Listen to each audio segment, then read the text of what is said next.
Hey kids, Uncle Derrick's back with another story. This one's really important because it talks about bullying. Bullying's not very nice. And if you're ever being bullied, make sure you guys tell an adult. All right, this story is called A Boy, His Bear, and a Bully. Here we go. If you like it, make sure you subscribe and share with all your friends. All right, here we go. This is Scott. This is Buttons, his teddy bear. Scott takes Buttons to school to help him feel brave.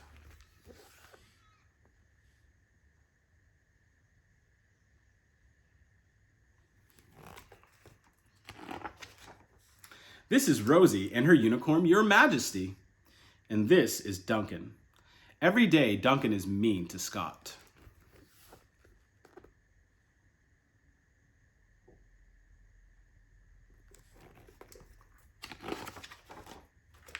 On Monday at school, Duncan called Scott no friends 17 times. Scott wanted to tell him to stop. I wish I knew how to be brave, he said. Me too, said Rosie.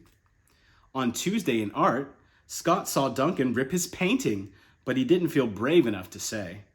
I wish I knew where brave came from, said Scott. Me too, said Rosie. That's not very nice of Duncan.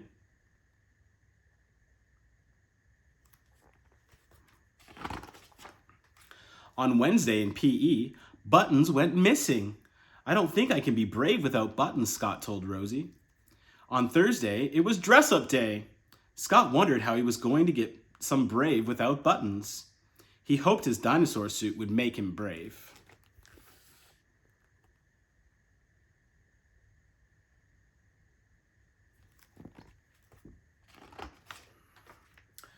Dress-up day was fun. Miss Ree wore pajamas. Rosie wore her unicorn costume. Duncan wore his karate uniform.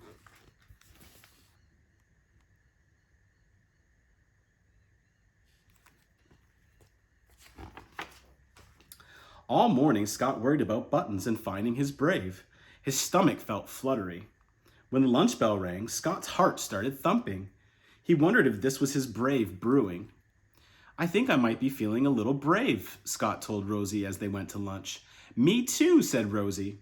Where do you get brave from? He asked Rosie. Unicorn, she said.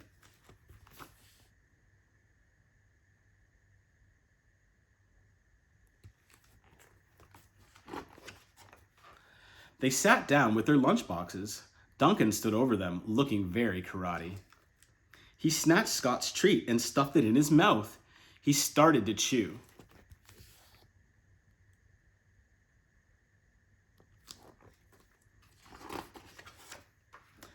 Scott felt something growing inside him. Was this what brave felt like? With every chew, the feeling grew until it tumbled out. Stop, Duncan! I don't like it!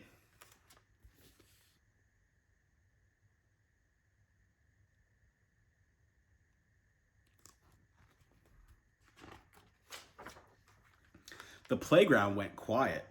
Feeling super brave, Scott said, Duncan, did you take Buttons? Rosie stood up and in a nearly loud voice said, Yeah, did you? Duncan leaned right over Rosie, who grabbed Your Majesty and ran to tell Miss Reed.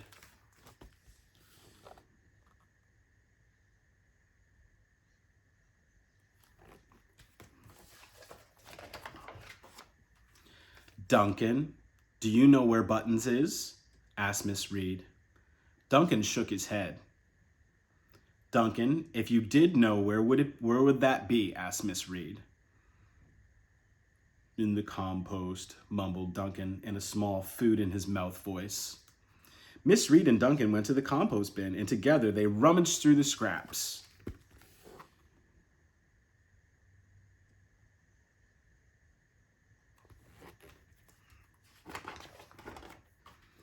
At last, Scott had Buttons back. He's a little dirty, but he got him back.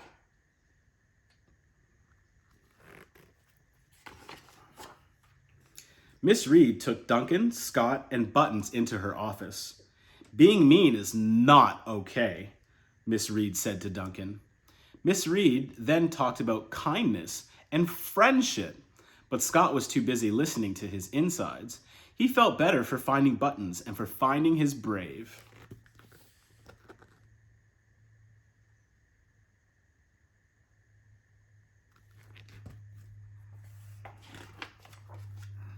Scott took Buttons home to wash.